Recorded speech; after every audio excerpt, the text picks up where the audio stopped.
Hello दोस्तों, नमस्कार। आपका स्वागत है आपके अपने चैनल हिंदी हब ऑफिशियल पर। तो हम पढ़ रहे थे लोभ और प्रीति। इससे पहले दो भाग दोस्तों डाल दिए गए हैं, आप पहले उनको देखिए तब जा कर के आप इस भाग को देखना। तो चलिए अब देखते हैं लोभ के। दोस्तों यहाँ पर इन्होंने धन लोभी के चार प्रकार बता दिए गए थे।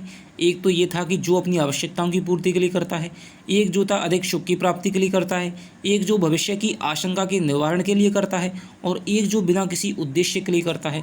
और लोभी को इन्होंने कहा था कि जो बिल्कुल बहुत ज़्यादा लोभी होता है, ठीक है, तो वो दोस्तों सब चीज़ को ताक पे रख देता है, उसका अंतःकरण है वो मर गया है, वो बिल्कुल जो मान ली मरा हुआ जी रहा है। तो आगे पढ़ते हैं। लोभियों का दमन योगियों के दमन से किसी प्रकार का कम नहीं होता है। लोभ के बल से वे काम और क्रोध को जीत जाते हैं। ये दोस्तों बहुत बड़ी बात है, देख लेना आप चाहे कि जो व्यक्ति लोभी होगा ना, बिल्कुल घाघ होगा, ठीक है। जो बिल्कुल मान लीजिए ऐसे बहुत से हैं जो सेठ हैं जो अपना पैसा दे देते हैं, ठीक है, और बार बार पैसा मांगने जाते हैं, बार बार पैसा।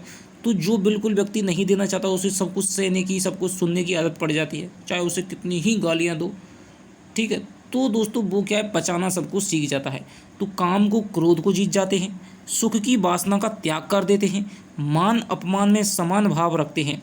अब और क्या चाहिए, ठीक है। बहुत सारे ऐसे लोभियों को मैं दोस्तों जानता हूँ जो पैसा खर्च इतना नहीं करते कि बिल्कुल खाने पीने की उसने जीव के स्वाद को उन्होंने जीत लिया है कि 10 रुपये कभी भी मन कर रहा है ना तो वो उठा नहीं सकते हैं कि भाई 10 रुपये उठ जाएंगे। तो ऐसे लोग हैं, वो अपनी बहुत सारी वृत्तियों पर दोस्तों क्या है, विजय प्राप्त कर लेते हैं। जिससे वे कुछ पाने की आशा रखते हैं, वह यदि उन्हें 10 गालियाँ भी देता है तो उनकी आकृति पर रोष का कोई चिन्ह प्रकट ना होगा और ना मन में ग्लानि होती है, क्योंकि उन्हें पता है कि जिससे कुछ प्राप्त करना है तो भाई दो चार बातें खरी खोटी सुनने में कोई बुराई नहीं है, लेकिन वो दोस्तों ले जाकर ही मानते हैं। ना उन्हें मक्खी चूसने से घृणा होती है और ना रक्त चूसने में दया। सुंदर से सुंदर रूप देखकर वे अपनी एक कौड़ी भी नहीं भूलते हैं। करुण से करुण स्वर सुनकर वे अपना एक पैसा भी किसी के यहाँ नहीं छोड़ते हैं। तुच्छ से तुच्छ व्यक्ति के सामने हाथ फैलाने में वे लज्जित नहीं होते हैं। क्रोध, दया, घृणा, लज्जा आदि करने में क्या मिलता है कि वे करने जाएं। जिस बात से उन्हें कुछ मिलता नहीं, जबकि उसके लिए उसके मन में कौन से किसी कोने में जगह नहीं होती, तब जिस बात से पास का कुछ जाता है वह बात उन्हें कैसी लगती होगी, यह यूँ ही समझा जा सकता है। जिससे मिलता है दोस्तों, फिर उसके लिए उन्हें चाहे कितने ही कष्ट सहने पड़े, वे सारे कष्ट सहने को तैयार हो जाते हैं। लेकिन यदि जिस बात से जाता है उनके पास से, तो फिर वो उस बात को भी ख़त्म कर देते हैं। जिस बात में कुछ लगे वह उनके किसी काम की नहीं, चाहे वह कष्ट निवारण हो या सुख प्राप्ति या धर्म हो या न्याय हो। वे शरीर सुखाते हैं, अच्छे भोजन, अच्छे वस्त्र आदि की आकांक्षा नहीं करते हैं। लोभ के अंकुश से अपनी संपूर्ण इंद्रियों को वश में रखते हैं। लोभियों, तुम्हारा क्रोध, तुम्हारा इंद्रिय निग्रह है, तुम्हारा मानापमान, समता तुम्हारा तप अनुकरणीय है, तुम्हारी निष्ठुरता, तुम्हारी निर्लज्जता, तुम्हारा अविवेक, तुम्हारा अन्याय विग्रहणीय है। तुम धन्य हो, तुम्हें धिक्कार है। तो शुक्ल जी उनकी विशेषता और उनके लोभीपन को देख करके द्वंद्व में स्वयं पड़ गए कि अभी बात ये इनकी प्रशंसा की जाए या फिर इन्हें फटकार लगाई जाए, इन्हें धिक्कार लगाया जाए। तो वे दोनों बातों को बोलते हैं कि लोभियों, तुम्हारा जो अक्रोध है कि तुम किसी पर क्रोध नहीं करते, चाहे कोई उन्हें कितनी भी तुम्हें गालियाँ दे। तुम्हारा जो इंद्रिय निग्रह है कि तुमने अपनी इंद्रियों को जीत लिया है, ठीक है, कभी भी तुम भोजन नहीं करते, अच्छा भोजन नहीं करते, जैसा तैसा है रूखा सूखा खा करके। तुम्हारा जो मान अपमान समता है कि तुम मान और अपमान में तुम समान रहते हो, दुख सुख में समान रहते हो। तुम्हारा जो तप है वो अनुकरणीय है, ठीक है, उसका सबको अनुकरण करना चाहिए। लेकिन जो तुम्हारी निष्ठुरता है कि तुम किसी को देख करके पसीजते नहीं हो, तुम्हारी जो निर्लज्जता है कि तुम्हें बिल्कुल भी लज्जा नहीं आती है, तुम्हारा जो अविवेक है, तुम्हारा जो अन्याय है, वो तुम्हारा विग्रहणीय यानी कि ग्रहण करने योग्य नहीं है। तुम धन्य हो, तुम्हें धिक्कार है। यानी कुछ तो गुण ऐसे हैं तुम में कि जिनका अनुकरण करना चाहिए, तो तुम्हें तो धन्य हो, और जो तुम में बहुत सारी बुराई उत्पन्न हो गई हैं उनके लिए तुम्हें धिक्कार है। पक्के लोभी लक्ष्य भ्रष्ट नहीं होते, कच्चे हो जाते हैं। तो शुक्ल जी क्या कहते हैं कि जो पक्के लोभी होते हैं वो कभी भी अपने लक्ष्य से भ्रष्ट नहीं होते, यानी कि वो कभी भी लोभ से है वो इतर नहीं जाते हैं। किसी वस्तु को लेने के लिए कई आदमी खींचतान कर रहे हैं, उनमें से एक क्रोध में आकर उस वस्तु को नष्ट कर देता है, उसे पक्का लोभी नहीं कह सकते हैं, क्योंकि क्रोध ने उनके लोभ को दबा दिया है, वो लक्ष्य भ्रष्ट हो गया है। तो लोभी जो सच्चा लोभी होता है, पक्का जो लोभी होता है ना, उसमें अन्य जो वृत्तियां हैं वो गौण हो जाती हैं और केवल लोभ ही लोभ है दोस्तों वो दिखाई देता है। तो वो किसी भी चीज़ को खींचतान कर रहा है तो दोस्तों उसको नष्ट नहीं कर सकता है। अब एक प्राणी के प्रति दूसरे प्राणी के लोभ का प्रसंग सामने आता है, जिसे प्रीति या प्रेम कहते हैं। तो अब तक तो दोस्तों इन्होंने लोभ की परिभाषा दी थी कि लोभ के प्रति जो इच्छा होती है वो दो प्रकार की होती है, ठीक है। लोभ है उसकी जो वृत्ति है वो भी दो प्रकार से दिखाई देती है, असंतोष हो गया, एक अन्य वृत्तियों का दमन हो गया। धन के लोभ की इन्होंने 4 अवस्थाएं बताई थी, ठीक है। और लोभ क्या है, किस प्रकार से अन्य वृत्तियां गौण हो जाती है और अन्य वृत्तियों पर वो अन्य अपनी कुप्रवृत्तियों पर किस प्रकार से लोभी है वो विजय प्राप्त कर लेता है, उसके बारे में यहाँ पर शुक्ल जी ने बात की है। यद्यपि किसी व्यक्ति की ओर प्रवृत्ति भी जब तक एकनिष्ठ ना हो लोभ ही कही जा सकती है। शुरुआत में हमने दोस्तों बात की थी, जब लोभ तो दोस्तों हर किसी वस्तु के प्रति हो सकता है, लेकिन जब वो वृत्ति किसी व्यक्ति विशेष के प्रति एकनिष्ठ हो जाती है, एक पर ही ठहर जाती है, उसके बाद में हमें फिर वो कोई अच्छा नहीं लगे तो फिर वो प्रेम कहलाता है। पर साधारण बोलचाल में वस्तु के प्रति मन की जो ललक होती है उसे लोभ, और किसी व्यक्ति के प्रति जो ललक होती है उसे हम प्रेम कहते हैं। वस्तु और व्यक्ति के विषय भेद से लोभ के स्वरूप और प्रवृत्ति में बहुत कुछ भेद पड़ जाता है, इससे व्यक्ति के लोभ को अलग नाम दिया गया है। पर मूल में लोभ और प्रेम दो एक ही हैं, इसका पता हमारी भाषा ही देती है। यानी कि जो लोभ है दोस्तों और जो प्रेम है वो एक ही चीज़ के नाम है।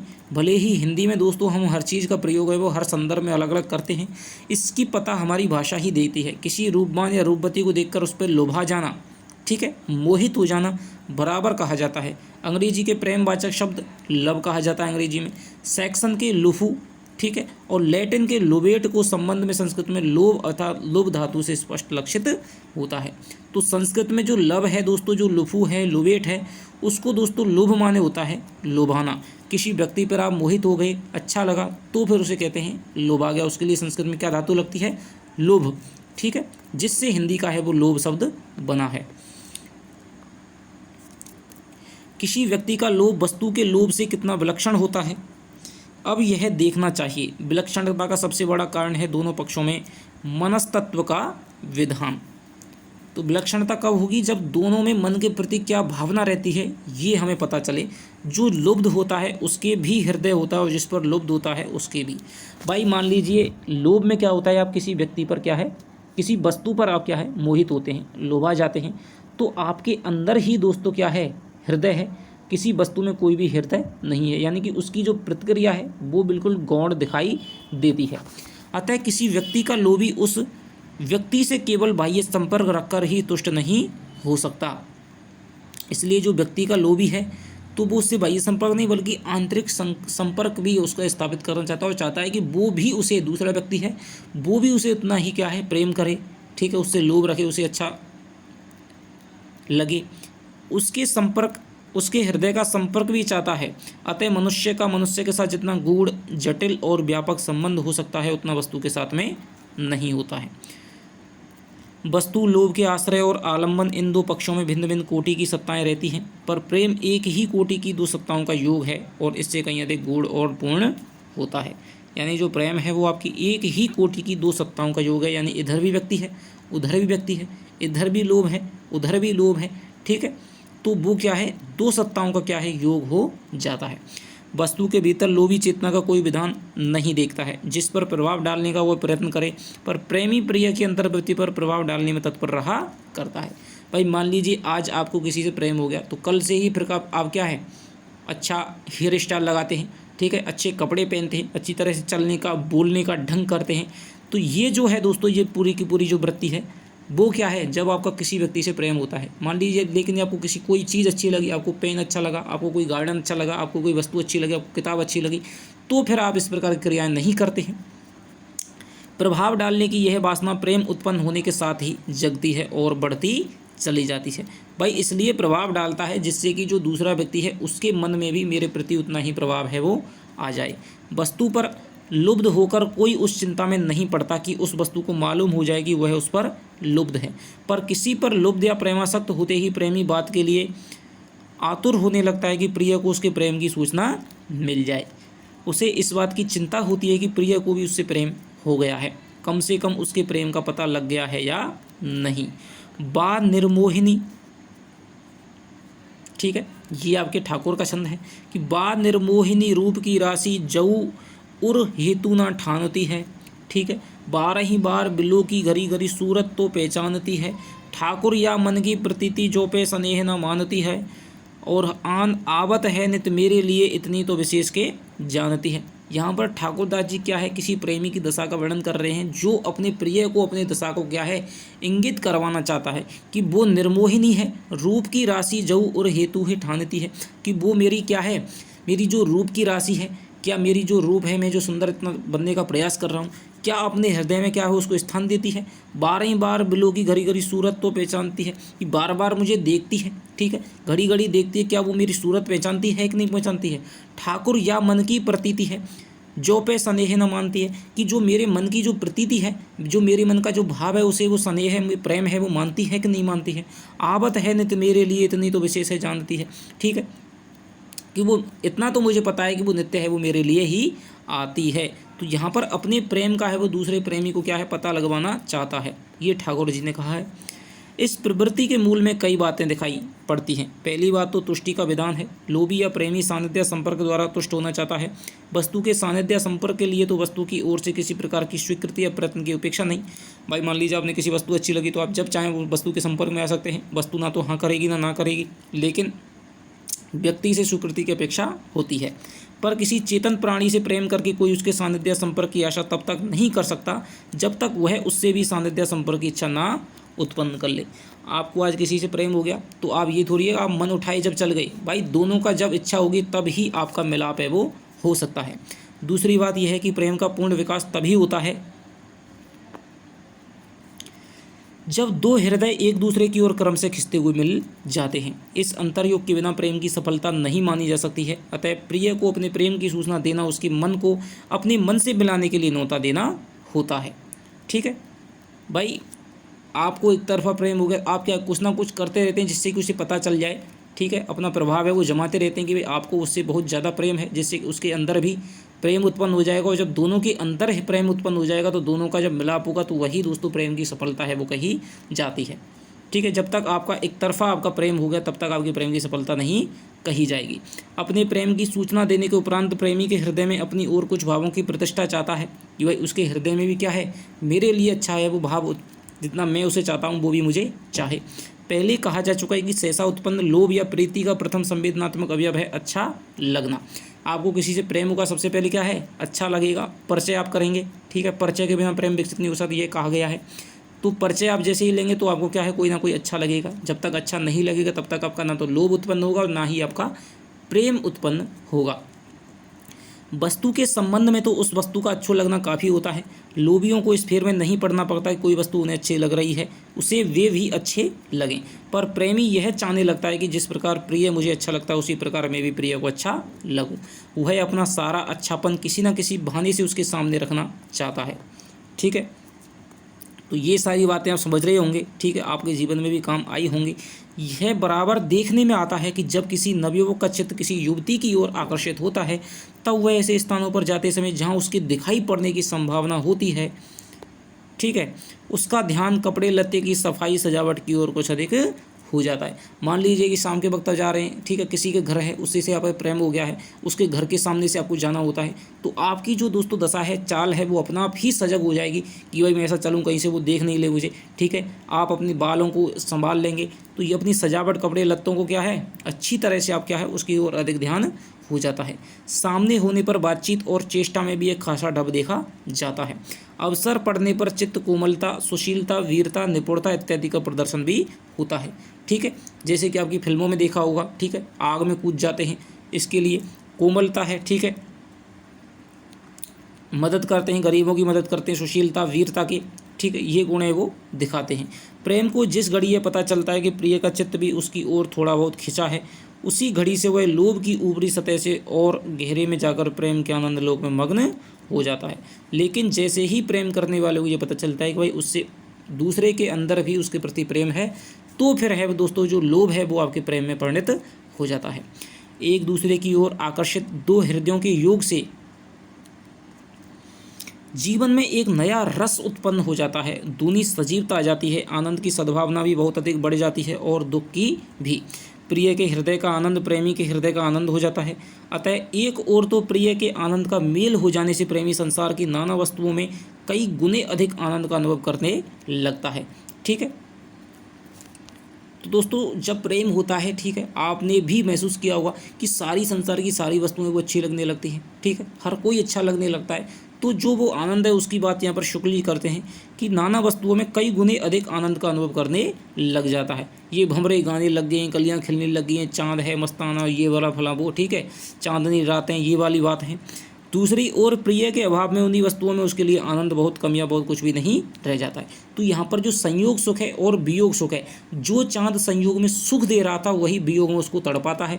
ठीक है, गृहिणी नायिका है, चांद को देख करके वो क्या है, जलती रहती है। ठीक है, जो चकवा चकवी उसे क्या है संयोग में अच्छे लग रहे थे वही उसे क्या है तड़पाते हैं। जो कमल के फूल उसे सुंदर लग रहे थे, ठीक है, जो हवाएं उसे सुंदर लग रही थी वही वियोग में क्या है उसे कष्ट देती हैं।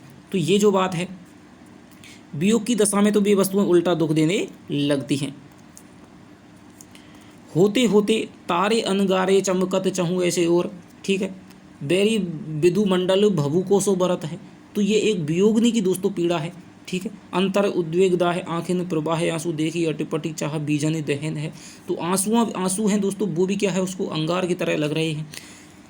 होते होते यहाँ तक होता है कि प्रेमी के लिए प्रिय के आनंद से अलावा आनंद नहीं रह ही नहीं जाता। जब तक उसका प्रेमी साथ होगा, उससे मिलन रहेगा, तब तक तो आनंद है, वरना फिर उसको दुख मिलेगा। प्रिय के आनंद में ही वो अपना आनंद ढूंढा करता है। दो हृदयों की यह अभिन्नता अखिल जीवन की एकता के अनुभव पथ का द्वार है। प्रेम का यह एक रहस्यपूर्ण महत्व है। यानी जब दो हृदय में दोस्तों एक रूपता स्थापित हो जाती है तो अखिल जीवन की एकता के अनुभव पथ का द्वार है। प्रेम का यह एक रहस्यपूर्ण महत्व है। यानी प्रेम का रहस्य यही होता है कि जब तुम, कबीरदास जी जैसे कि प्रेम गली अति सांकड़ी तामे दो न समाए, ठीक है, कि प्रेम की गली इतनी सकड़ी है दोस्तों कि उसमें दो भिन्न भिन्न व्यक्ति नहीं समा सकते हैं। यानी कि यदि आप प्रेम करना चाहते हैं, प्रेम की गली में यदि आप विचरण करना चाहते हैं, तो फिर आपको अपने हृदयों को, अपने आप को दोस्तों, अपने भावों को एक कर लेना पड़ेगा, क्योंकि उसमें एक व्यक्ति ही जगह है। ठीक है, यानी जब दो व्यक्ति होते हैं तब दो होते हैं। ठीक है, और प्रेम करते क्या है वो एक में परिणत हो जाते हैं। तो यही बात यहाँ पर कह रहे हैं। प्रेम का अभाव एकांत भी होता है। लोक जीवन के नाना क्षेत्रों में दिखाई पड़ता है। एकांत प्रभाव उस अंतर्मुख प्रेम में देखा जाता है जो प्रेमी को लोक के कर्म क्षेत्र से खींचकर केवल दो प्राणियों के एक छोटे संसार में बंद कर देता है। अब ये आजकल के दोस्तों प्रेम की यहाँ पर बात की जा रही है।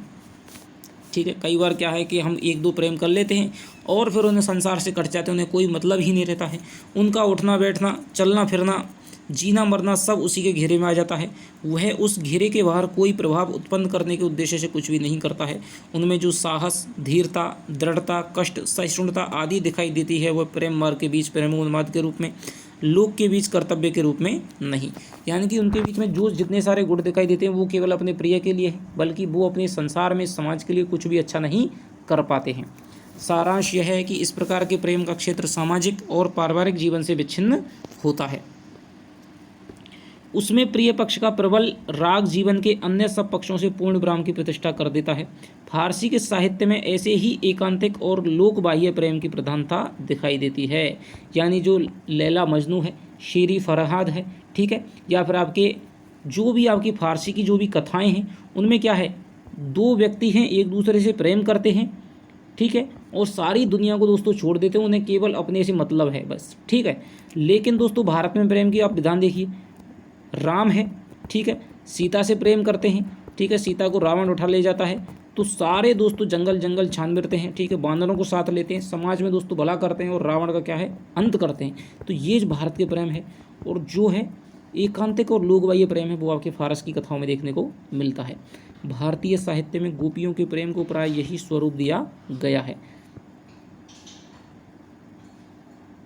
भक्ति मार्ग में प्राय यही एकांतिक और अन्य प्रेम लिया गया है, क्योंकि यह एक ऐसा राग है जिसके प्रभाव से विराग की साधना आपसे आप बिना किसी मानसिक प्रयत्न के हो जाती है। तो दोस्तों अब आप समझ गए होंगे कि एकांतिक जो प्रेम की बात की गई, गोपियों का जो प्रेम है दोस्तों एकांतिक है, ठीक है, जिसको संसार से, समाज से कोई मतलब नहीं होता है, जो बस प्रिय के साथ में एकांत में निवास करना चाहता है, सानिध्य प्राप्त करना चाहता है, उसको ही यहाँ पर एकांतिक प्रेम कहा जाता है। ठीक है, जो लोक से बाह्य होता है, संसार से बाहर होता है, समाज से बाहर होता है, जिसे समाज से कोई मतलब नहीं है, लेकिन जो समाज में प्रेम रहकर, समाज में रहकर के जो प्रेम होता है वो आपका समाज का प्रेम है। लेकिन जो लोक प्रेम है, लोक से जो बाह्य प्रेम है, वो आपका क्या है, एकांतिक प्रेम कहा जाता है। और यह ऐसा राग है जिसके प्रभाव से विराग की साधना आपसे आप बिना किसी मानसिक प्रयत्न के हो जाती है। यानी कि क्या है, संसार से वैराग्य के लिए लोग क्या जाने क्या क्या करते हैं, साधना करते हैं कि संसार की मोह माया छूट जाए। तो ये एक ऐसा राग है, यदि आप एकांतिक प्रेम कर पाते हैं तो ये एक ऐसा राग है दोस्तों। यदि आप एकांतिक प्रेम कर लेते हो, फिर जो संसार है, संसार की जो मोह माया है, वो अपने आप ही छूट जाती है, बिना इसके लिए कोई भी प्रयत्न नहीं करना पड़ता है। प्रेम का दूसरा स्वरूप है जो मधुर है, अनुरंजनकारी प्रकाश जीवन यात्रा के नाना पथों पर फेंकता है। प्रेमी जगत के बीच अपने अस्तित्व की रमणीयता का अनुभव आप भी करता है और अपने प्रिय को भी कराना चाहता है। प्रेम के दिव्य प्रभाव से उसे अपने आसपास के चारों ओर सौंदर्य की आवा फैली दिखाई पड़ती है, जिसके बीच वह बड़े उत्साह से और प्रफुल्लता के साथ में अपना कर्म सौंदर्य प्रदर्शित करता है। वह प्रिय को अपने समग्र जीवन का सौंदर्य जगत के बीच में दिखाना चाहता है। यह प्रवृत्ति इस बात का पूरा संकेत करती है कि मनुष्य की अंतः प्रवृत्ति में जाकर प्रेम का जो विकास हुआ है, वह सृष्टि के बीच सौंदर्य विधान की प्रेरणा करने वाले एक दिव्य शक्ति के रूप में है। एक तो वो प्रेम हो गया जो संसार समाज से बाहर है, और एक वो दोस्तों प्रेम होता है जो संसार में रह करके किया जाता है, समाज के बीच में रह करके किया जाता है। तो प्रेमी क्या करता है, प्रेमी चाहता है कि मैं इतना सफलता प्राप्त करूं, नौकरी लग जाऊं, ये काम कर लूं, वो काम कर लूं, उस जगह में नाम कर दूं, ठीक है, ऐसे ऐसे काम कर दूं जिससे कि क्या है, मेरे प्रियतम है, जो मेरी प्रियतमा है या जो मेरा प्रियतम है, उसे क्या है, आनंद की प्राप्ति हो, तो उसको वो दिखाना चाहता है। तो ये जो प्रेम है वो शुक्ल जी की नज़र में दोस्तों श्रेष्ठ स्तर का प्रेम कहा गया है। मनुष्य का प्रेम सौंदर्य, वस्तु वर्णन, कर्म सौंदर्य, वाक सौंदर्य, भाव सौंदर्य सब देखना और दिखाना चाहता है। वीरता के पुराने जमाने में युवक योद्धा यह समझकर कि गढ़ी की ऊंची अट्टालिका की गवाक्षों से हमारी प्रेयसी झांकती होगी, कि सौंदर्य भावनापूर्ण उमंग के साथ में रण क्षेत्र में उतरता था। तो पिछले जो योद्धा थे, ठीक है, वो दोस्तों युद्ध में लड़ने जाते थे तो सोचते थे कि शायद हमारी है जो पत्नी है वो देख रही होगी। आपने हाड़ा रानी का नाम सुना है, ठीक है, जो सहल कंवर थी, ठीक है, जब आपका औरंगजेब के साथ में जब उसका युद्ध हुआ था, ठीक है, आपके जो सेनापति था, राज सिंह का सेनापति था, उसका जब युद्ध हुआ था, हाड़ा रानी थी, ठीक है,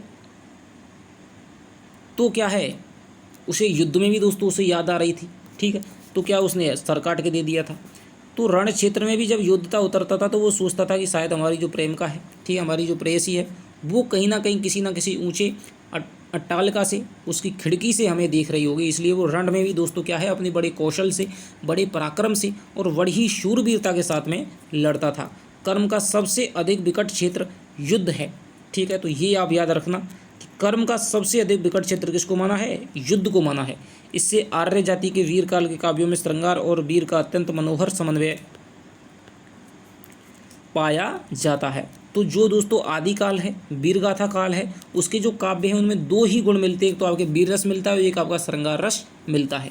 जिस प्रकार यूरोपीय साहित्य में वीर धर्म का एक युग रहा है, उसी प्रकार हमारे हिंदी साहित्य में भी रहा है, यानी कि जिसे कि शुक्ल जी ने वीरगाथा काल कहा है। उस काल की कविता का प्रसंग अधिकतर युद्ध और प्रेम, लव एंड वार ही पाया जाता है।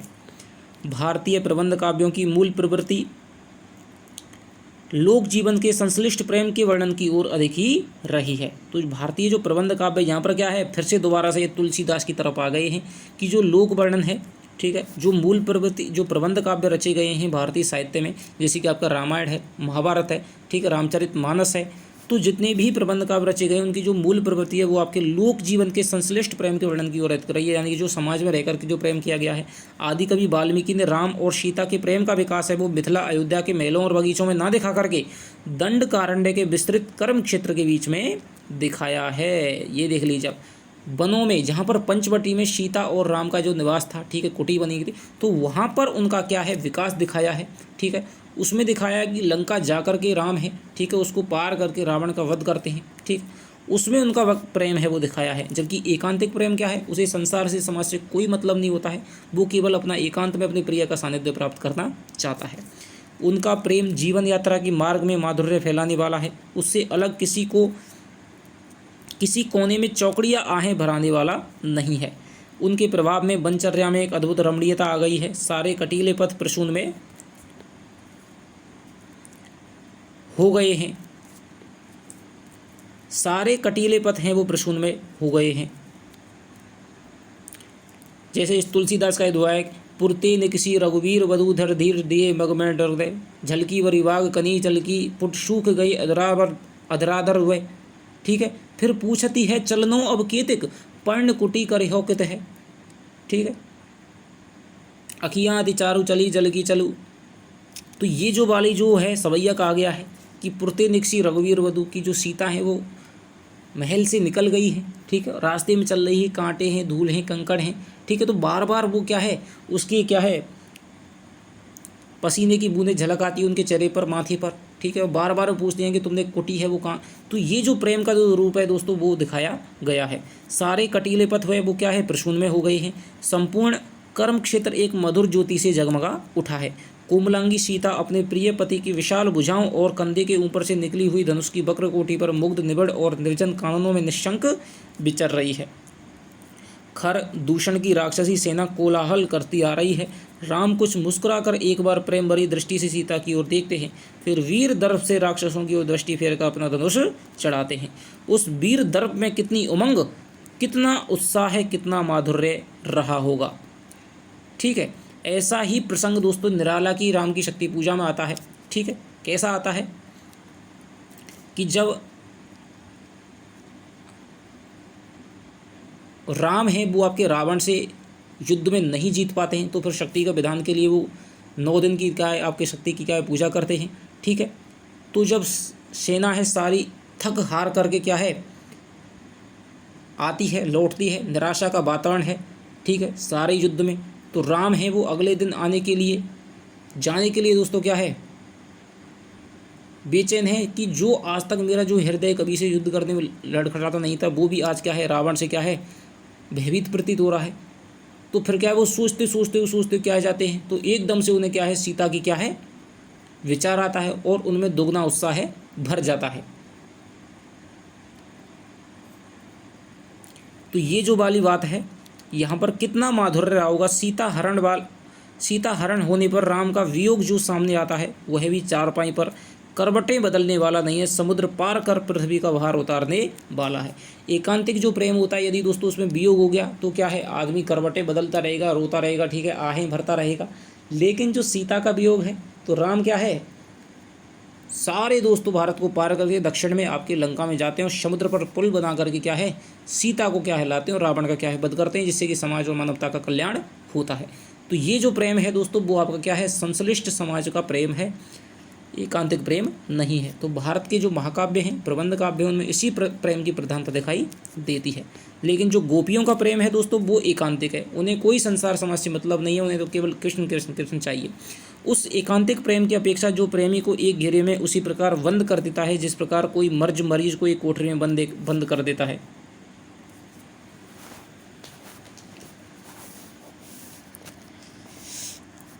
हम उस प्रेम का अधिक मान करते हैं जो संजीवन रस के रूप में प्रेमी के सारे जीवन पथ को रमणीय और सुंदर कर देता है। तो यहाँ पर शुक्ल जी कौन से प्रेम को अच्छा मानते हैं कि जो समाज में रह करके प्रेम किया जाता है, जो कुछ समाज का भला करता है, उसके सारे कर्म क्षेत्र को जो अपनी ज्योति से जगमगा देता है। जो प्रेम जीवन की निरस्ता उठाकर उसमें सरलता ला दे वह प्रेम धन्य है।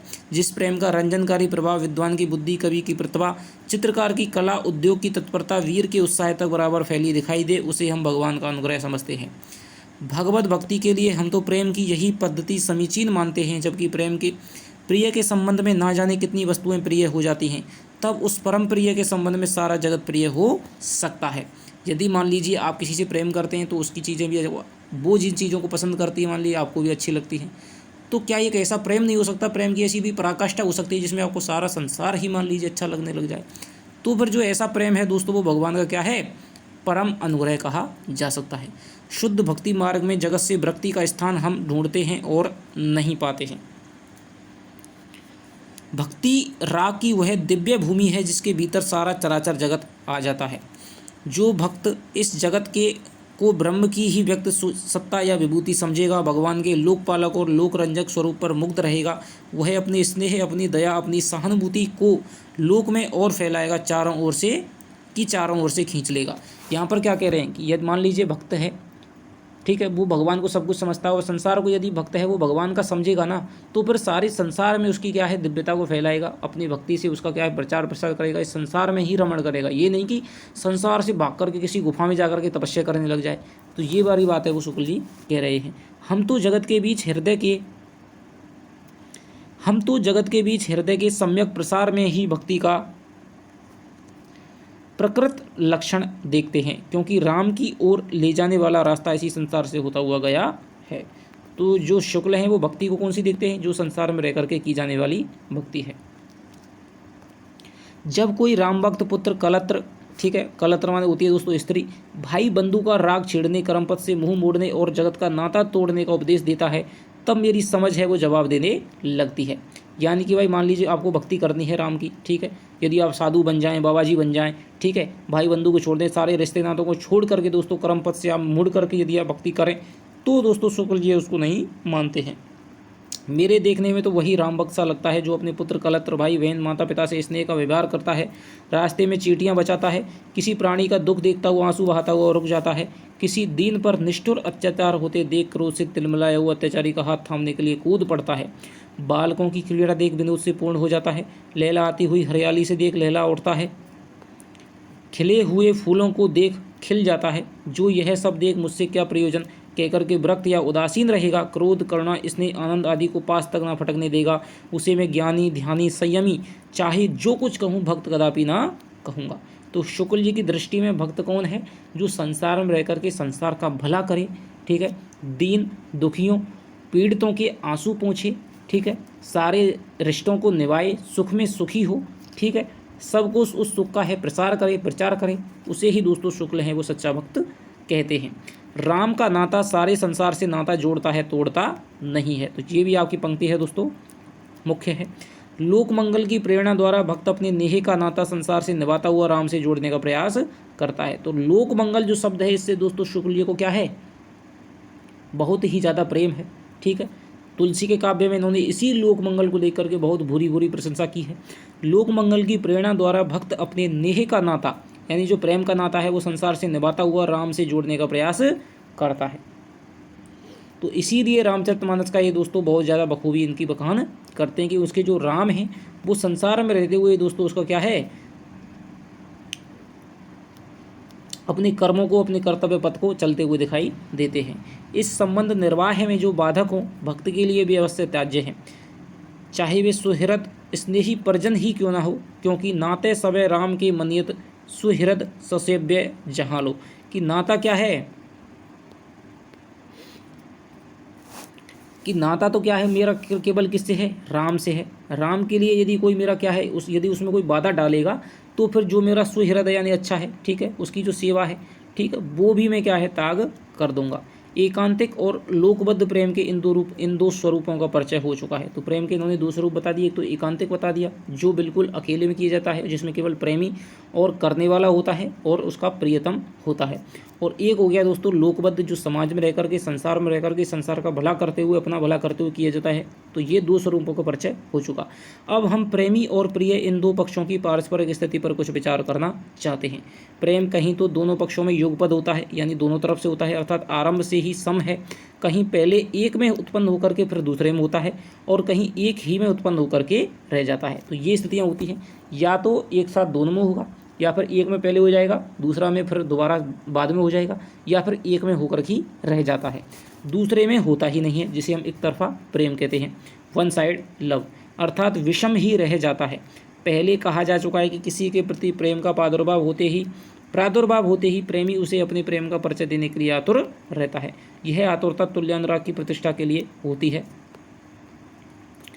जिसके बिना प्रेम सफल नहीं जान पड़ता है। भाई प्रेमी अपना परिचय दूसरे को क्यों देगा, कि उसके मन में भी प्रेम हो जाए, और जब दोनों के मन में प्रेम होता है, जब दो हृदय, व्याकुल हृदय एक दूसरे की तरफ खिंचते चले जाते हैं, तब ही प्रेम की सफलता है वो दिखाई देती है। तुल्यानुराग के प्रयत्न की भी एक बंधी हुई पद्धति दिखाई देती है। दूसरों की ओर द्रवित करने वाला हृदय की दो कोमल वृत्तियां करुणा और प्रेम हैं, ठीक है। या तो आप करुणा से दूसरे की ओर क्या है द्रवित होंगे, या फिर आप प्रेम से दूसरे की ओर खिंचेंगे। इसमें से प्रेम का पात्र होने के लिए भिन्न भिन्न प्रकार की विशिष्टता अपेक्षित होती है। इससे दूसरे के हृदय में प्रेम उत्पन्न कर सकने का निश्चय किसी को जल्दी नहीं हो सकता है। पर दया का पात्र होने के लिए केवल दुख का या पीड़ा का प्रदर्शन ही पर्याप्त होता है। यदि आप किसी की करुणा चाहते हैं, किसी की दया चाहते हैं, तो फिर आप क्या है, पीड़ित व्यक्ति बन सकते हैं। ठीक है, आदमी आप पे दया कर देगा, लेकिन आप प्रेम है वो आप ये नहीं कि मैंने भाई ये काम किया तो प्रेम है दूसरे का मिल ही जाएगा। दया का क्षेत्र अत्यंत विस्तृत है। दया मनुष्य मात्र का धर्म है और प्राणी मात्र उसके अधिकारी हैं। दया यह नहीं देखने जाती कि दुखी या पीड़ित कौन है और कैसा है। कोई भी हो, रास्ते में आप जा रहे हैं, कोई आपको भिखारी मिल गया, पीड़ित मिल गया, तो आपको उस पर क्या है, दया आ जाए, चाहे वो कोई हो दोस्तों। ठीक, आपको ये नहीं पता ये अच्छा है या बुरा है, लेकिन फिर भी उसकी पीड़ा को देख करके, उसकी स्थिति को देख करके आपको क्या है, दया आ जाएगी। इसलिए दया का जो क्षेत्र है वो अत्यंत विस्तृत है। इसी से प्रेमी कभी तो यह चेष्टा करता दिखाई पड़ता है कि वह भी प्रिय को अच्छा लगे, और कभी ऐसे उपायों का अवलंबन यानी सहारा लेता हुआ दिखाई देता है जिसमें प्रिय के हृदय में उसके ऊपर दया उत्पन्न हो। दया उत्पन्न करके वह प्रिय के अंतस में प्रेम की भूमिका बांधना चाहता है। वह समझाता है कि दया उत्पन्न होगी तो धीरे धीरे प्रेम भी हो जाएगा। वह वियोग की अपनी दारुण वेदना प्रिय को कानों तक बराबर पहुंचाता रहता है। कई बार क्या है, मान लीजिए आप भी हैं, किसी से बात करते हैं, प्रेम करते हैं, उससे बात करते हैं कि भाई मुझे तो तेरे बिना रह नहीं जाता भाई, सब मुझे आई मिस यू, जो आई मिस यू वाला विधान है ना, ये इसी के बारे में शुक्ल जी यहाँ पर कह रहे हैं कि अपनी भाई 1-2 दिन 3-4 दिन मान लीजिए आपसे बात नहीं हुई, तो फिर आप क्या करते हैं, आई विल मिस यू। ठीक है, कहीं पर जा रहे हैं 2 दिन बात नहीं होंगी तो फिर I will miss you, I miss you. ठीक, I miss you a lot.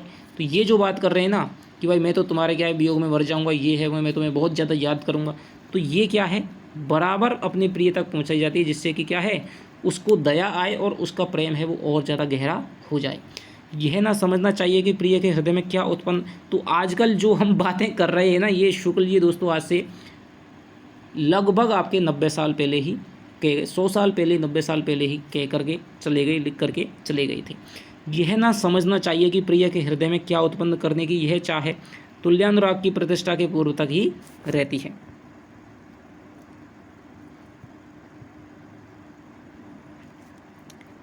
वह प्रेम मार्ग की एक सामान्य प्रवृत्ति है जो प्रेमी के हृदय में सता बनी रहती है। बात यह है कि जिस प्रकार दूसरे के हृदय में प्रेम उत्पन्न करने की जरूरत होती है, उसी प्रकार बराबर बनाकर रखने की भी होती है। ठीक है, तो आजकल क्या है, मान लीजिए जो प्रेमी हैं प्रेम करते हैं एक दूसरे से, आई लव यू 50 बार हैं वो आई लव यू बोलते रहते हैं।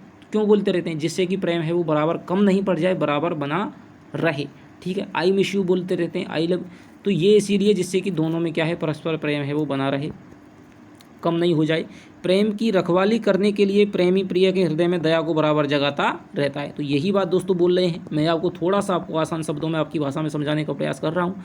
तो प्रेम की रखवाली करने के लिए प्रेमी प्रिय के हृदय में दया को बराबर जगाता रहता है।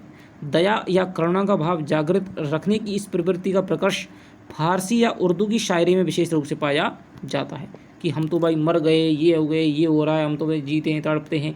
ठीक है, ये जो बात है वो फारसी की शायरी में आपको देखने को मिलती है। ठीक है, दिलो जान से हम तो आशिक हैं, हमें ये लगता है, वो लगता है। तो वहाँ प्रेमी जीते जी यार के कूचे में अपनी कब्र बनवाते हैं और उस कूचे के कुत्तों के नाम अपनी हड्डियाँ वक्फ करते हैं और बार बार मरकर अपना हाल है वो सुनाया जाते हैं कि अब तो हमारी कश्ती थी वहाँ डूबी, ये कहाँ पानी कम था। ये वाली जो बात है वो आपकी क्या है कि बार बार क्या है, अपने प्रिय से क्या है वो अपना दया एकत्रित करना चाहते हैं, जिससे कि उनका है प्रेम है वो गहरा बना रहे। मरण से बढ़कर करुणा का विषय और क्या हो सकता है, यानी बार बार है हम तो तेरे उसमें जान दे देंगे। ठीक है, ये वाली बातें वो फारसी शायरी में अधिक देखने को मिलती हैं। ठीक है, दिल जले आशिकों की बात है वो। शत्रु तक का मरना सुनकर सहानुभूति के एक आध शब्द मुंह से निकल आते हैं। प्रिय के मुख से निकले हुए सहानुभूति के शब्द सा प्रिय संसार में कोई शब्द नहीं हो सकता। बेचारा बहुत अच्छा था, प्रिय के मुंह से इस प्रकार के कुछ शब्दों की संभावना पर ही आंशिक लोग अपने मर जाने की कल्पना बड़े आनंद से करते हैं। जबकि सहानुभूति के एक शब्द का इतना मोल है, तब अश्रु का तो कोई मोल ही नहीं हो सकता।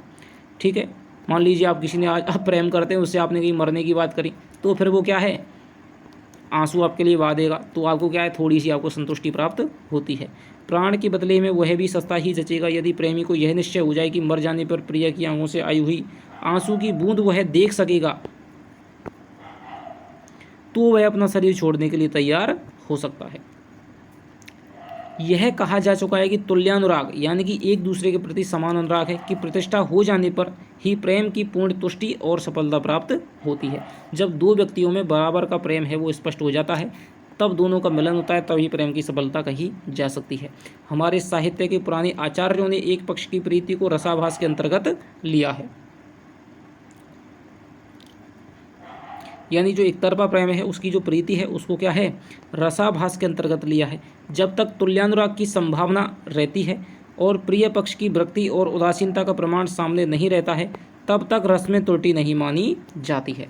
यानी कि आप किसी से एक तरफा प्रेम कर रहे हैं, ठीक है, करते जा रहे हैं, कोई दिक्कत नहीं है, आपको लगता है कि भाई सामने वाला का कोई भी रेस्पॉन्स नहीं आ रहा है, कोई दिक्कत नहीं है, प्रिय पक्ष की जब तक विरक्ति है, ठीक है, जब तक ये नहीं लगता है कि भाई प्रिय है जो हम जिससे प्रेम कर रहे हैं, एक तरफा प्रेम कर रहे हैं, उसकी तरफ से कोई नेगेटिव कमेंट नहीं आ रहा है, ठीक है, नेगेटिव कोई भावना ऐसी नहीं आ रही है और उदासीनता उसकी देखने को नहीं मिल रही है, ठीक है, तब तक रस में कोई त्रुटि नहीं पड़ती, तब तक हमारे अंदर है दोस्तों जो एक तरफा प्रेम है वो क्या है, बढ़ता ही चला जाएगा, गहराई प्राप्त करता चला जाएगा। लेकिन जिस दिन मान लीजिए मैं किसी से एक तरफा प्रेम करता हूँ, किसी को देखता रहता हूँ लगातार, ठीक है, और जो दूसरा है वो मेरी इस आदत से परेशान होकर के मुँह फेर कर चला जाए या फिर मुझको कुछ भला बुरा कह दे, तो उसी दिन है मेरे रस में क्या है, व्याघात उत्पन्न हो जाएगा। प्रेमी का तिरस्कार करता हुआ प्रिय जब अन्य में अनुरक्त पाया जाता है, तब उसकी विरक्ति का पक्का प्रमाण सामने आ जाता है। और मान लीजिए किसी दिन मुझे पता चलता है, मान लीजिए मैं जिससे एक तरफा प्रेम करता हूँ वो किसी और से प्रेम करता है, तब दोस्तों क्या है, दिल टूट जाता है। ऐसी दशा में भी बने रहने वाले प्रेम की चर्चा काव्यों में मिलती है। फारसी और उर्दू की शायरी में आशिकों की अक्सर यह शिकायत करती है कि मासूक गैरों से मिला करता है और हमारी ओर ताकता भी नहीं।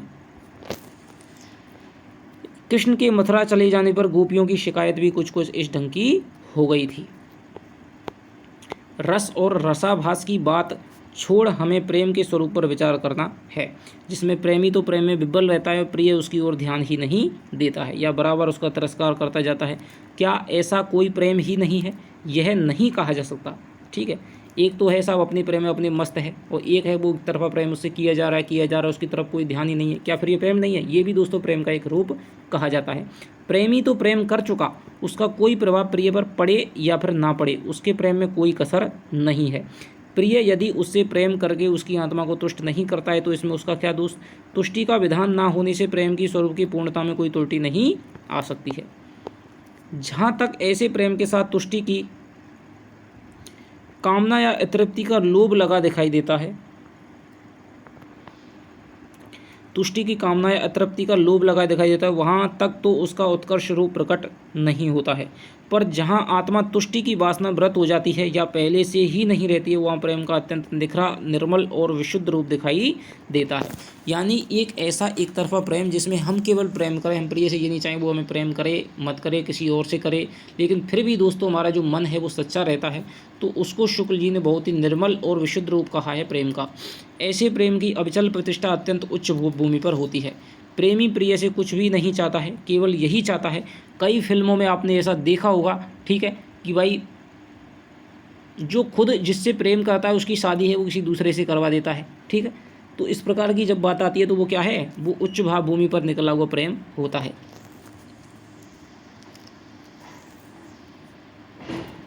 प्रिय से नहीं, ईश्वर से कि हमारा प्रिय बना रहे और हमें ऐसा ही प्रिय रहे। इसी उच्च दशा का अनुभव कराती हुई शूर की गोपियाँ कहती हैं कि जहें जहें रहो राज करो, तह तह लेहू कोठी सिर भार, ठीक है, यह असीस हम देती सुने सुने निहात खसे जनिबार। यानी तुम जहाँ जहाँ पर कृष्ण जी कह रही हैं, जहाँ जहाँ तुम रहो वहाँ पर तुम राज करो, ठीक है, और तुम कोट जो करोड़ों जनता है उसका जो भार है, ठीक है, उसके जो प्रशासन का भार है वो अपने सिर पर लेते रहो। ये असीस हम देती सूरदास कहते हैं कि यह असीस हम गोपियाँ देती हैं निहात खसे जनिबार। तो ये जो गोपियाँ हैं दोस्तों वहाँ पर कहती है कि जब तक तुम यहाँ पर रहो वहाँ पर तुम राज करो, करोड़ों लोगों का प्रशासन करते रहो, उनके सब दुख दर्द सहो, ठीक है, ये हम आशीषें तुमको देती हैं, ठीक है, ठीक है। जो हम सारे समाज को देख करके, सारे समाज से जानबूझ करके भी हम क्या है तुम्हारे प्रेम में पागल हुई हैं, लेकिन फिर भी हम तुम्हें क्या है आशीष दे रही हैं। तो यहाँ पर जो गोपियों का प्रेम है दोस्तों वो आपका क्या है उच्च भावभूमि पर दिखाई देता है कि वो उनको पता है कि भाई श्री कृष्ण की प्राप्ति नहीं होनी है, फिर भी क्या है वो उसको आशा दे रही हैं, उसके लिए दुआ कर रही हैं। ऐसे प्रेमी के लिए प्रिय की तुष्टि या सुख से अलग अपनी कोई तुष्टि या सुख ही नहीं रह जाता है। वे चाहती हैं कि भाई ज़िंदगी भर क्या है अपना हमारा प्रिय है, चाहे वो हमें मिले या नहीं मिले, हमारी तरफ देखे या नहीं देखे, लेकिन वो क्या है खुश रहे। प्रिय का सुख संतोष ही उनका सुख संतोष हो जाता है। बंकिम बाबू की, बंकिम चंद्र चटर्जी है, दुर्गेश नंदी में आयशा का जगत सिंह पर अनुराग इसी उच्च भूमि पर ला करके छोड़ा गया है। जिस दिन उसे जगत सिंह और तिलोत्तमा के प्रेम का पता चलता है उसी दिन से वह अपने प्रेम को भौतिक कामनाओं से मुक्त करने लगती है। अंत में तिलोत्तमा के साथ जगत सिंह का विवाह कराकर पूर्ण शांति के साथ में प्रेम के विरुद्ध मानस लोक में प्रवेश करती है। जैसे कि आपने दोस्तों एक फिल्म देखी होगी तनु बैट्स मनु, ठीक है। तो तनु बैट्स मनु जो रिटर्न है उसमें क्या है, जो कंगना रनौत है दोस्तों, ठीक है, पहली वाली जो कंगना रनौत जो उसकी पत्नी है, ठीक है, उसका तलाक हो जाता है, ठीक है, लेकिन जो दूसरी से उसको प्रेम होता है, ठीक है, वो देखती है भाई इनमें क्या है, प्रेम है, ठीक है, उससे भी प्रेम हो जाता है उससे, लेकिन फिर भी उनकी क्या है वो दोबारा से शादी करवा देती है। इसी प्रकार से सनम तेरी कसम ये भी एक फिल्म आई थी। तो बहुत सारी ऐसी मूवी हैं बहुत ज़्यादा दोस्तों जिनमें क्या है जो प्रेम का है या जो प्रेमी है वो जिससे प्रेम करता है क्या है उसको क्या है दूसरे के साथ में उसकी शादी करा देता है। प्रेमी यदि अपने प्रेम का कोई प्रभाव प्रिय पर ना देखे तो उसके सामने प्रेम का यही उच्च भूमि दिखाई पड़ती है। प्रेमी यदि अपने प्रेम का कोई प्रभाव प्रिय पर ना देखे तो उसके सामने प्रेम की यही उच्च भूमि दिखाई पड़ती है। जब हमें लगे कि भाई हम जिससे प्रेम करते हैं वो हमें बिल्कुल भी भाव नहीं दे रहा है, उसके पाने की बिल्कुल भी आशा नहीं है, उसकी शादी अब दूसरे से हो गई, अब उसके पीछे डोलने से कोई फायदा नहीं है, तो फिर ऐसा ही किया जा सकता है दोस्तों। इसी प्रेम को फिर अपनाया जा सकता है, उसका उदात्तीकरण है वो किया जा सकता है। सानिध्य संपर्क की कामना के त्याग द्वारा ही वह प्रेम रक्षा और शांति लाभ ही कर सकता है। यदि उसमें यह क्षमता ना होगी तो प्रतिवर्तन द्वारा घोर मानसिक विप्लव और पतन की आशंका रहेगी। ईर्ष्या आदि बुरे भावों का संचार के लिए रास्ता खुल जाएगा, यहाँ तक कि समय समय पर क्रोध का दौरा और प्रेम का स्थान बैर ले लेगा। कई बार क्या है कुछ ऐसे दिलजले आशिक होते हैं कि मान लीजिए जिस लड़की से प्रेम करते थे उसकी शादी है वो दूसरी जगह पर हो जाती है, तो फिर वहाँ पर भी लड़ाई झगड़ा करने के लिए पहुँच जाते हैं, ठीक है, और उस लड़की को क्या है ये कर दूंगा मैं, वो कर दूंगा, तेरी ये बातें बता दूंगा, इस प्रकार की बातें वो करते हैं। लेकिन दोस्तों इनसे कुछ नहीं होने वाला है। जब आपको पता है कि अब भाई हमारा कोई भी मतलब नहीं है, ठीक है, तो फिर दोस्तों हमें क्या है इसी एकांतिक एक तरफा प्रेम को अपनाना चाहिए और प्रिय की खुशी में ही अपनी खुशी संतोष है वो देखना चाहिए। प्रेम काव्यों में प्राय रूप लोभ ही प्रेम का प्रवर्तक दिखाया जाता है। किसी के उत्कृष्ट रूप गुण पर कोई मुग्ध होता है और उसका प्रेमी बन जाता है। पद्मावती इतनी सुंदर थी, राजा रतन सिंह है वो उसको पाने के लिए सब क्या सिंगल दीप की जाता है। पर प्रेम का एक और कारण जो रूप गुण से सर्वथा स्वतंत्र और उसकी अपेक्षा अधिक निश्चित और प्रभाव वाला होता है वह है साचर्य। जब मान लीजिए आप किसी के साथ में रहते हैं, बार बार रहते हैं, तो आपको जो प्रेम विकसित होता है दोस्तों वो अधिक क्या है स्थायी होता है। देश प्रेम के अंतर्गत इसका उल्लेख हो चुका है। किसी अरब को उसकी रेगिस्तानी जन्मभूमि से ले जाकर कश्मीर के हरे भरे मैदान में रख दें तो भी वह अपने देश के वियोग में रोया करेगा। इस प्रकार जिन मनुष्यों के बीच कोई बचपन से या बहुत दिनों से रहता चला आया है उसके प्रति हृदय में एक स्थायी प्रेम उत्पन्न हो जाता है। इस साचर्यगत प्रेम में विशेषता यह होती है कि इसका वेग साचर्य काल से कुछ अवसरों पर ही रह कर व्यक्त होता है। जैसे कि मान लीजिए माता पिता है तो उनसे क्या है हर बार हमारा प्रेम व्यक्त नहीं होता है, लेकिन जब वो कहीं चले जाते हैं हम उनसे दूर हो जाते हैं तब उनकी यादें आती हैं, तो ये बात कर रहे हैं। पर विच्छेद काल में बराबर उमड़ता रहता है। भाई बहन पिता पुत्र इष्ट मित्र से लेकर के चिर परिचित पशु पक्षी वृक्ष तक इस प्रेम इसी ढंग का होता है। रूप गुण की भावना से उत्पन्न प्रेम भी आगे चलकर बहुत दिनों में यह साचर्यजन्य स्वरूप प्राप्त करता है। मान लीजिए आप आज आपका किसी से रूप को देख करके दोस्तों प्रेम हो गया, ठीक है, आपने शादी कर ली, अब आप साथ साथ में रह रहे हैं, तो फिर जो रूप को देख करके जो प्रेम हुआ था उसमें रूप है वो गौण हो जाएगा, 1-2 साल तक आप देखेंगे। लेकिन उसके बाद में आप साथ साथ रहते हैं, साथ साथ हर चीज़ काम करते हैं, 24 घंटा साथ रहने से वो आपको क्या है वो प्रेम है आपका साचर्य जनित हो जाएगा। अतः प्रेम के स्वरूप का महत्व बराबर ध्यान में रहना चाहिए। थोड़ा सा और दोस्तों एक आपका पैराग्राफ और रह गया है। लोभ या प्रेम की सबसे बड़ी विलक्षणता का उल्लेख करके अब हम इस निबंध को समाप्त करते हैं। यही एक ऐसा भाव है जिसकी व्यंजना हंसकर भी की जाती है और रोकर भी की जाती है, जिसके व्यंजक दीर्घ निश्वास और अश्रु भी होते हैं और हर्ष पुलक और उछल कूद भी होते हैं, ठीक है। यदि आप लोभ में दोस्तों आपको अच्छा मिल गया तो आप हंस लेंगे कूदेंगे, और यदि आपको कुछ नहीं मिला तो फिर आपको रोएंगे। प्रेम में यदि आपको अच्छा मिल गया तो आप हर्षित होंगे और आपके उछल कूद करेंगे, यदि नहीं हुआ तो फिर आप दीर्घ निश्वास लेंगे और आंसू बहाएंगे। इसके विस्तृत शासन के भीतर आनंदात्मक और दुखात्मक दोनों प्रकार के मनोविकार आ जाते हैं। तो ये बात आपको याद रखनी है कि लोभ में भी दोस्तों दुखात्मक है और आनंदात्मक है, प्रेम भी आपका दुखात्मक है। और आपका आनंदात्मक यानी कि वियोग है और संयोग है। साहित्य के आचार्यों ने इसे श्रृंगार के दो पक्ष कर दिए हैं, संयोग पक्ष और आपका वियोग पक्ष। कोई और भाव ऐसा नहीं है। क्रोध का ये नहीं है दोस्तों संयोग पक्ष वियोग पक्ष हो ना, ये केवल दोस्तों प्रेम में होता है। जो आलम्बन के रहने पर एक तो प्रकार की आलम्बन के रहने पर तो एक प्रकार की मनोवृत्तियाँ और चेष्टाएं उत्पन्न करे और उसके ना रहने पर बिल्कुल दूसरे प्रकार की। कुछ और भाव भी लोभ या प्रेम का सा स्थायित्व प्राप्त करते हैं। जैसे क्रोध बहुत दिनों तक टिका रह जाने पर द्वेष या बैर का रूप धारण करता है और जुगुप्सा घृणा या विरक्ति का रूप, पर यह विशेषता और किसी में नहीं पाई जाती। मनुष्य की अंतर्वृत्तियों पर लोभ या प्रेम के शासन का यही दीर्घ विस्तार देखकर लोगों ने श्रृंगार को रसराज कहा है। ठीक है, क्या कह रहे हैं कि मान लीजिए क्रोध है आपका बहुत ज़्यादा, आपको किसी व्यक्ति पर क्रोध आता है, बहुत ज़्यादा आता है, बहुत ज़्यादा आता है, 2-4 महीने क्रोध चल जाता है, वो क्या स्थायी बैर का रूप है, फिर धारण कर लेता है। ठीक है, और जुगुप्सा और घृणा विरक्ति का, जुगुप्सा है वो आपका क्या है, घृणा या विरक्ति का रूप धारण कर लेती है। ठीक है, आपको मान लीजिए 2-4 दिन एक सब्जी पर हो जाए जो आपको पसंद नहीं है, तो फिर आपको क्या उससे घृणा होने लग जाएगी। ठीक है, लेकिन जो प्रेम का स्वभाव है कि भाई प्रेमी जब सामने रहे तब तुम्हारे आनंद का हो, और जब नहीं सामने रहे तब दुख हो। ठीक है, लोभ से अच्छे की प्राप्ति हो तो सुख हो, नहीं प्राप्ति हो तो फिर दुख हो। ये वाला जो विस्तार है वो किसी भी मनोवृत्ति में देखने को नहीं मिलता है। इसी को देख करके जो हमारे साहित्य मर्मज्ञ हैं, मनीषी हैं, ठीक है, जो आचार्य थे, उन्होंने क्या है श्रृंगार को क्या है रसरस की संज्ञा है वो दी है कि ये सब रसों में नवरसों में राजा कहलाता है।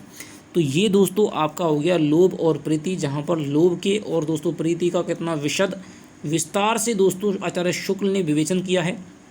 ठीक है, जिनके बारे में हमारा कभी ध्यान नहीं दिया, ऐसे ऐसे भावों को, ऐसे ऐसे प्रकारों को। ठीक है, इतना इतना भेद करके दोस्तों लोभ के भेद किए। लोभ और प्रीति क्या है, सामान्य विशेष के प्रति होता है। ठीक है, फिर आपके इच्छा के भेद किए हैं, फिर आपके लोभ के भेद किए हैं, धन के लोभी के भेद किए हैं, फिर आपके प्रेम के भेद किए हैं। ठीक है, तो ये आपका है लोभ और प्रीति। तो आशा करता हूँ कि दोस्तों आपकी समझ में आए होंगे। अब आचार्य रामचंद्र शुक्ल के तीनों की तीनों निबंध हैं दोस्तों आपको चैनल पे डाल दिए गए हैं। आप इनको एक बार दोस्तों अच्छे से दोस्तों आप उनको पढ़ें। ठीक है, तब ही दोस्तों आपकी समझ में आएंगे, वरना ये समझ में नहीं आएंगे। और एक बार यदि आपने पढ़ लिया तो फिर आपको मुझे लगता है कि किसी दूसरे से फिर आपको पढ़ने की ज़रूरत नहीं पड़ेगी। अब दोस्तों समय की सीमाएँ थी, थोड़ा सा अब लगाइए। अब एक ही निबंध आपका 3-3 वीडियो में, 1-1 घंटे की वीडियोज़ में लगभग आपका 52 मिनट हो गई हैं। तो लगभग 1-1 घंटे की वीडियोज़ में हो रहा है। यदि सामने हम पढ़ते हैं, समय होता है, तो दोस्तों 1-1 निबंध है वो 10-10 दिनों तक भी मैं पूरा करा सकता हूँ। एक बात के इतने उदाहरण दिए जा सकते हैं, एक लाइन की इतनी व्याख्या की जा सकती है। ठीक है, आप जितनी चाहें, जितना आपके पास में तर्क है, जितना आपके पास में बुद्धि है, जितना आपके पास में विवेचन विश्लेषण की शक्ति है, लेकिन यहाँ पर आपकी पता है सीमा है। ठीक है, और मोबाइल पर इतना पढ़ाना है। हमें केवल क्या करना है दोस्तों, हमें विवेचन विश्लेषण नहीं करना है, केवल हमें अपना है 2 क्वेश्चन आएंगे इससे, और वो हमें केवल अपने नंबर प्राप्त करने हैं। तो यही हमें केवल ध्यान रखना है। तो चलिए अब आपसे मिलता हूँ अगले वीडियो में, अगले किसी लेखक के साथ में। तब तक दोस्तों लगातार वीडियो देखते रहिए, जो भी समस्या हो कमेंट में बताते रहिए, और आपको समझ में आया है या नहीं आया है आप बताते रहिए। और यदि आपने अभी तक हिंदी हब ऑफिशियल के टेलीग्राम ग्रुप को ज्वाइन नहीं किया है तो ज्वाइन कर लीजिए, डिस्क्रिप्शन में लिंक है। और यदि आप चैनल पर नए हों तो प्लीज़ दोस्तों चैनल को सब्सक्राइब करें, जिससे कि आपको रेगुलर है दोस्तों वो वीडियो मिलती रहे। तो चलिए आपसे मिलता हूँ नेक्स्ट वीडियो में, तब तक के लिए दोस्तों बाय बाय, जय हिंद, जय भारत।